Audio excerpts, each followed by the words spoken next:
one of the house there. And I quite understand. Of course, I can't tell them yes on the spot. I have to say, apply through your member of parliament, or if you can write to the Ministry of Housing, then we will come and investigate you. When you are in despair, in crisis, you're homeless, you're sleeping in a car, living under a tree, you don't want to hear about process and the time it takes. But we have to pay attention to process. Because the same people who say hurry up and do it is the same people who will turn around and cut you when it is not done properly. So we have to strike that balance, how to do it properly, but do it quickly. And I think that this program is a case study in how government can execute these programs without any form of controversy. If you were to compare this with other programs, this program has been an amazingly successful program in all areas of critique. Certainly, if you were to compare this to Operation Pride, there is absolutely no criticism or comparison. So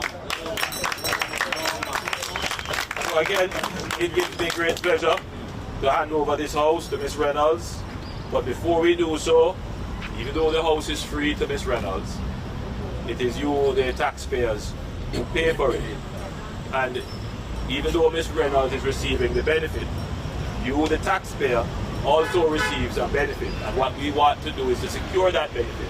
And what is that benefit? We well know that when we invest in our people and improve their housing stock, their children or grandchildren, they will perform better. It's a far different environment to be cramped up in one room, everybody sleeping on the same bed with the home sweet home lamp trying to study versus having a room and proper bathroom facilities and kitchen facilities that they can focus on their schoolwork. So it means that there are less children who will become deviant and become a threat to you in our society. So we want to enshrine that in a legal document here called the social contract. And what the social contract says is that this house was built for your residence and you will live there, you will rent it out to somebody else or use it for any other purpose other than your residence. In other words, the taxpayer put this money here for the benefit of your residential living, you and your family, not for you to go and make money off of it.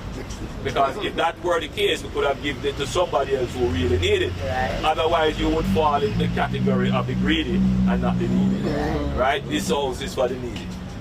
All right. Secondly, you must maintain the house in the state of repair that you received it. Well maintained. Agree? Yeah.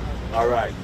Thirdly, anything that you're going to do here must be legal, including legal light and legal water.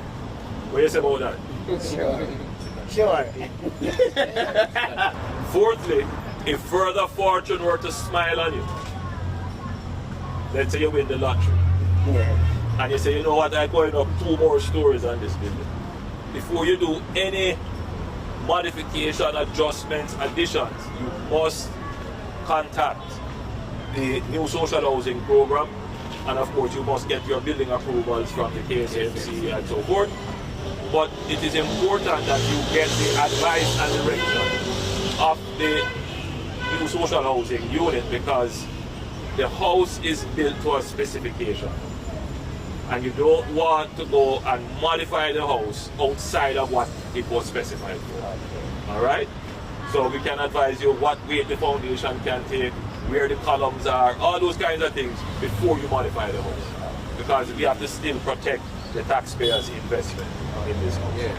Alright, and finally and most important is that you will continue to be the decent, law-abiding, upstanding, participating citizen that you are. In other words, you wouldn't get this house if the social survey and report on you revealed that you were one of the problem people in the community.